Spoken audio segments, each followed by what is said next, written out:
तो दोस्तों, three dimensional एसे के बारे में आपने कभी सुना है? कैसा रहेगा कि हम थ्री डायमेंशनल एसे लिखें? 3D प्रिंटर्स आ रहे हैं, 3D गन्स आ रहे हैं, आप 3D मूवीज देखते हैं, लेकिन थ्री डायमेंशनल एसे ये क्या बात हुई? जरा सर, मैं बात कर रहा हूं the 3Ds on the introduction to एसे।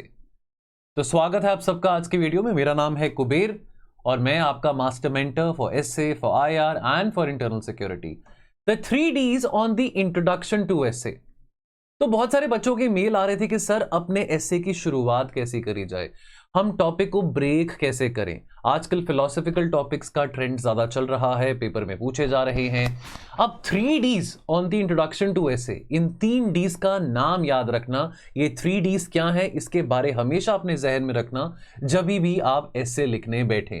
पहला, टॉपिक को डीक्लटर करें।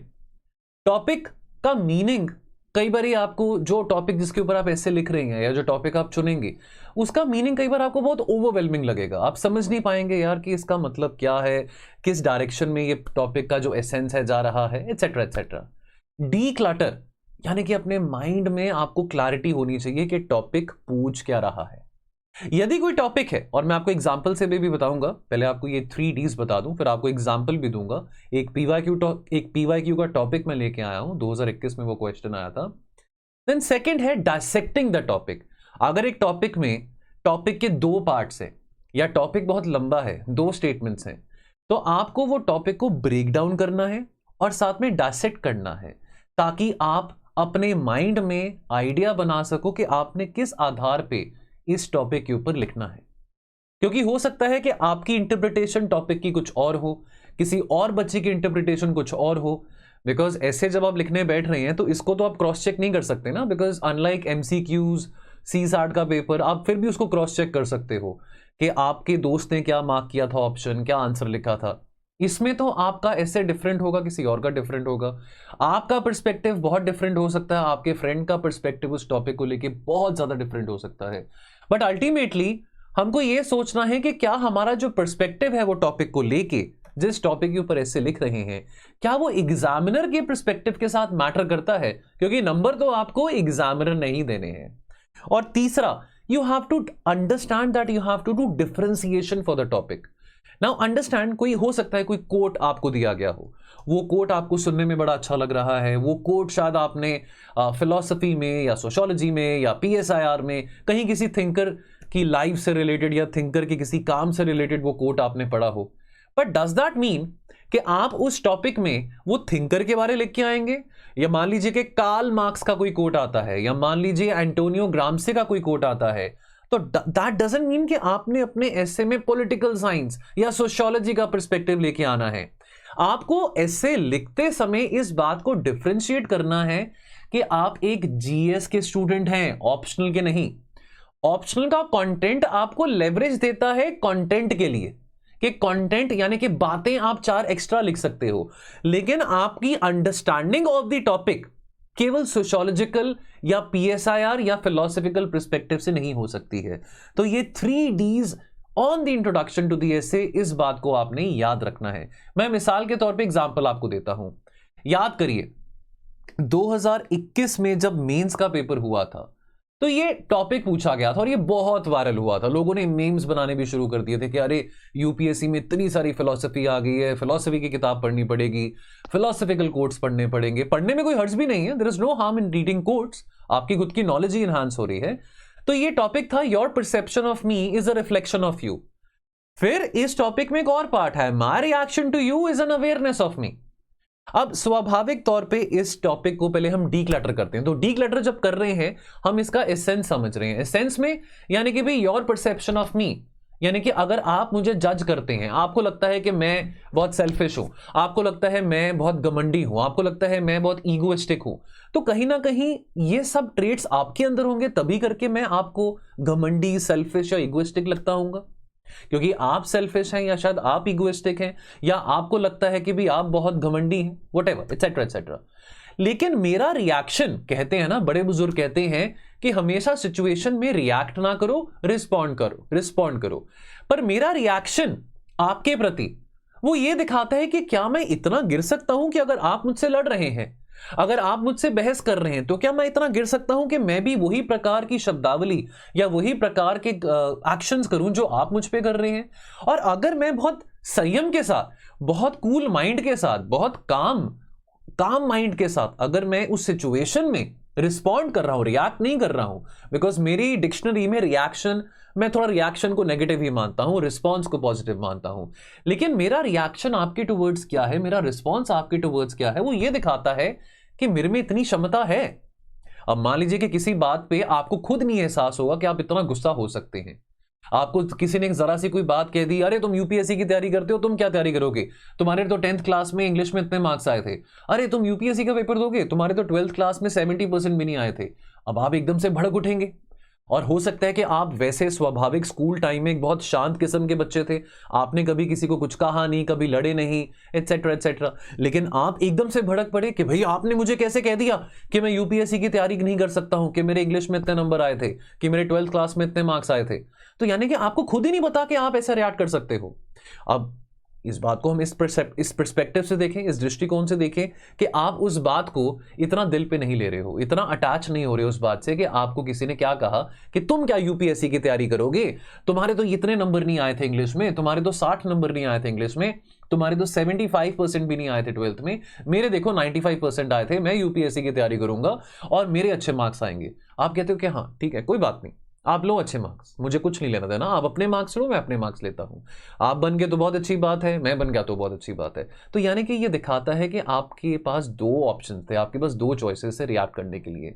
एक में आपने थोड़ा रिएक्शनरी नेचर के साथ किया, एक में आपने रिस्पॉन्ड किया। सो देयरफॉर दैट मीन्स इस टॉपिक को अगर मैं डीक्लटर करके समझ पा रहा हूं, वो ये समझ आता है कि आप मेरे बारे में कोई जजमेंट रखें, कुछ पर्सपेक्टिव उठाएं, मैं उसको मानूं या ना मानूं ये मेरी मर्जी है। तो मेरा रिएक्शन जो है वो उस जजमेंट के वो जजमेंट के साथ अग्री करे या जजमेंट के साथ डिसएग्री करे, लेकिन मेरा रिएक्शन तो मेरे हाथ में है। आपका जो जजमेंट है मेरे लिए, आपका जो परसेप्शन है मेरे बारे, वो कहीं ना कहीं रिफ्लेक्ट करता है कि आप शायद अपने बारे भी ऐसे सोचते हो। अब ये फिलोसफिकल बात आ गई, लेकिन क्या सिर्फ इसी बात के आधार पे, क्या केवल इस फिलोसफिकल बात के आधार पे क्या आप अपना पूरा ऐसे बिल्डअप कर सकते हो? परहैप्स नहीं, लेकिन इंट्रोडक्शन में आप इस बात को डेफिनेटली लिख सकते हो, इस बात को डीक्लटर करके। देन आपने इसको डायसेक्ट करना है। डायसेक्ट कैसे करना है? क्योंकि इसमें दो पार्ट्स हैं। एक पार्ट है your perception of me is a reflection of you, and then my reaction to you is an awareness of मी।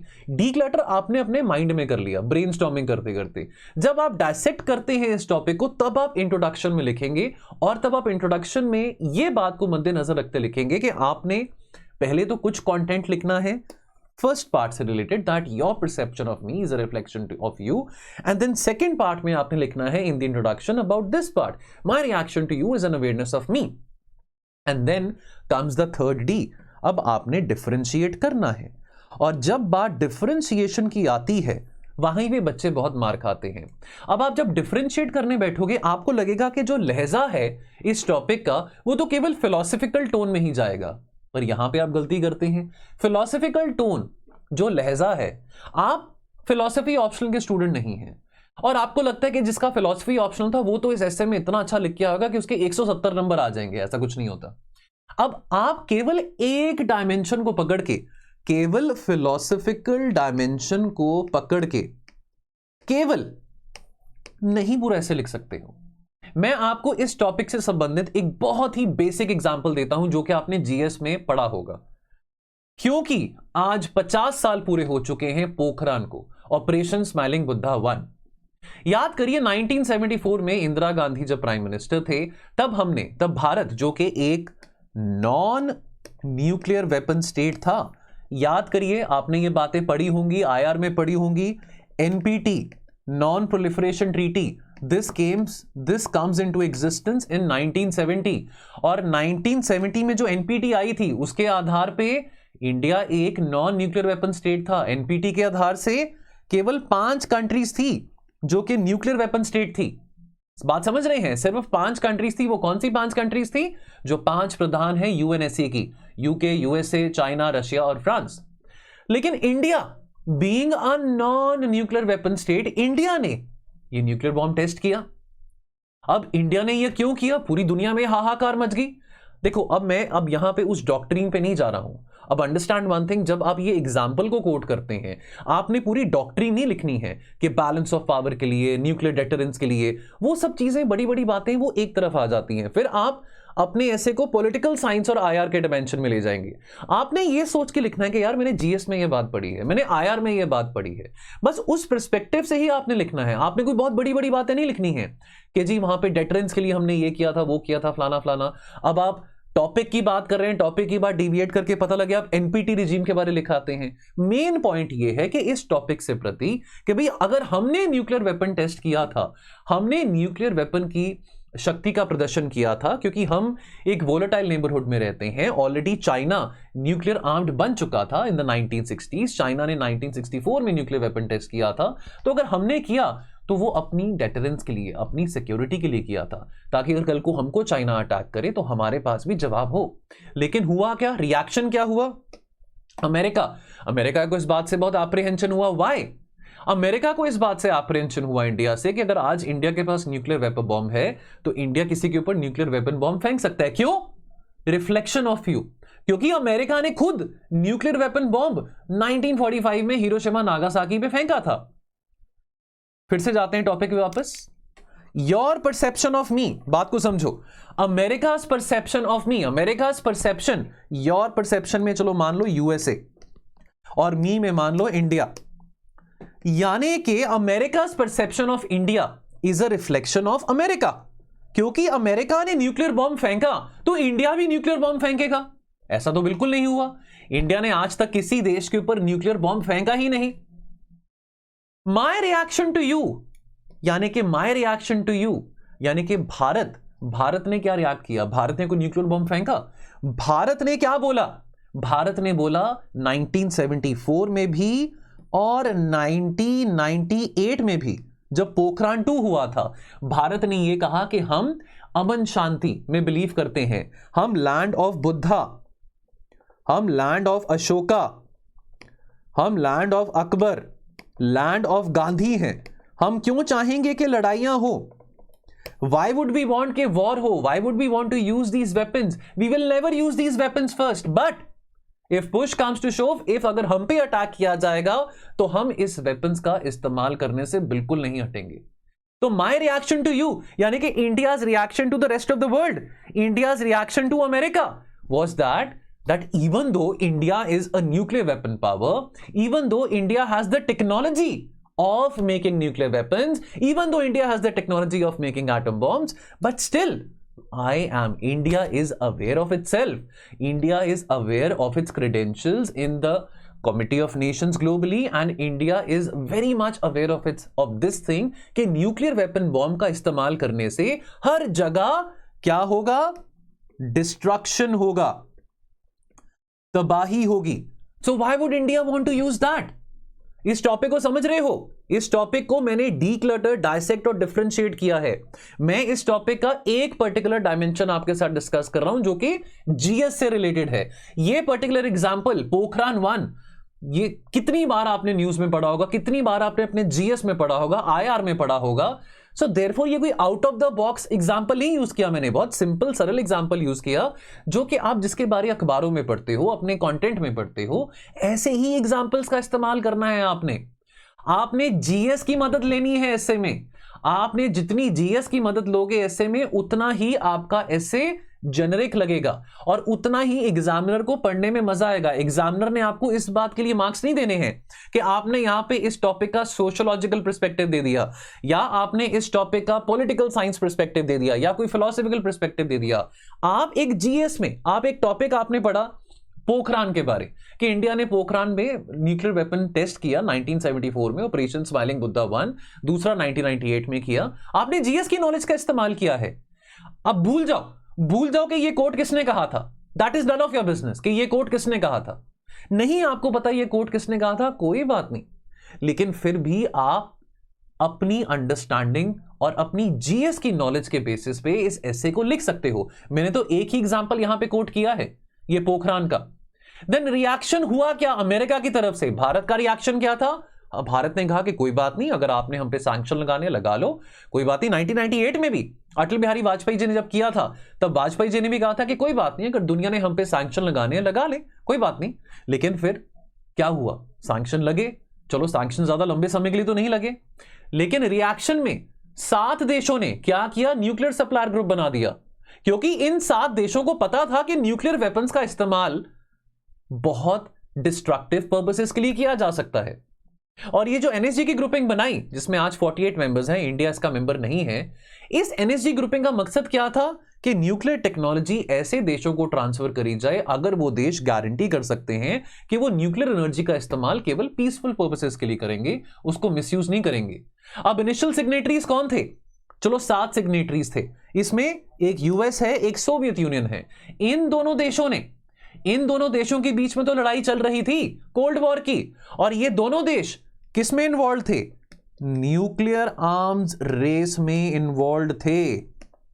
कहते हैं ना चोर की दाढ़ी में तिनका, क्योंकि आपको पता है कि आपने इतने सारे न्यूक्लियर वेपन्स बनाए हैं, आपने न्यूक्लियर वेपन्स टेस्ट किए हैं। सोवियत यूनियन ने 50,000 किलो टन का न्यूक्लियर बॉम्ब टेस्ट किया था, the jar bomb, back in 1956। तो तब सोवियत यूनियन के ऊपर सैंक्शन क्यों नहीं लगाया, आपका कोल्ड वॉर का कॉम्पिटिटर था, तब अमेरिका ने आवाज क्यों नहीं उठाई।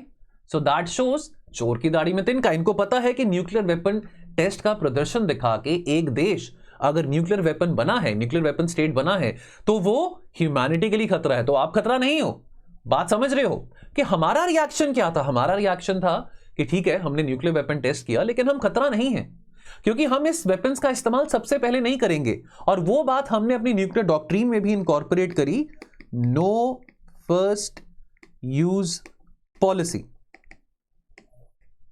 ऑलराइट, अवेयरनेस नेक्स्ट टाइम, ये वहां पे मैंने मेम डाला है, you will take security issues very seriously, security awareness very seriously. अब अवेयरनेस दोनों के लिए क्या हुई, यू एंड मी, दोनों के लिए। वापस जाता हूं मैं टॉपिक पे, दोनों के लिए, यानी कि योर एंड मी के लिए। यहां पे है योर, यहां पे है मी, यानी कि अब दोनों के लिए, अमेरिका के लिए और इंडिया के लिए, दोनों के लिए अवेयरनेस ये हुई that look, we are living in a world which is being ruled by science in a way that science has led to the creation of weapons of mass destruction. Science ने इतना advancement कर लिया है कि दुनिया को खत्म कैसे करना है, उस चीज का फॉर्मूला, उस चीज का शॉर्टकट हमने निकाल लिया है। तो रिएक्शन में दोनों देशों में क्या अवेयरनेस आई, दैट ये जो न्यूक्लियर बॉम्ब्स है अगर ज्यादा समय के लिए हर किसी देश के पास हुए तो ये दुनिया खतरे में है। कॉन्ट्ररी टू द थ्योरी जो कि लोग प्रोपोगेट कर रहे थे कि दो देश अगर न्यूक्लियर आर्म्ड हैं तो वो एक दूसरे के खिलाफ कभी लड़ाई में नहीं जाएंगे। क्यों? बिकॉज अगर वो लड़ाई में जाएंगे तो क्या होगा, म्यूचुअली अश्योर्ड डिस्ट्रक्शन होगा। तो इस पूरे टॉपिक में मैंने कोई फिलॉसफी की बात नहीं करी, मैंने कोई भी फिलोसॉफिकल यहां पे कॉनोटेशन यूज नहीं किया। मैंने क्या किया, मैंने केवल और केवल एक एग्जाम्पल का इस्तेमाल किया जो कि जीएस से रिलेटेड है, और जिस एग्जाम्पल के बारे हम पढ़ते रहते हैं, न्यूज़पेपर में भी आया था आज के 50 साल पूरे हुए हैं पोखरान 1 के, और इस एग्जाम्पल से मैंने रिलेट करा इस टॉपिक को। ये तो एक ऐसा डायमेंशन है आपको समझाने के लिए।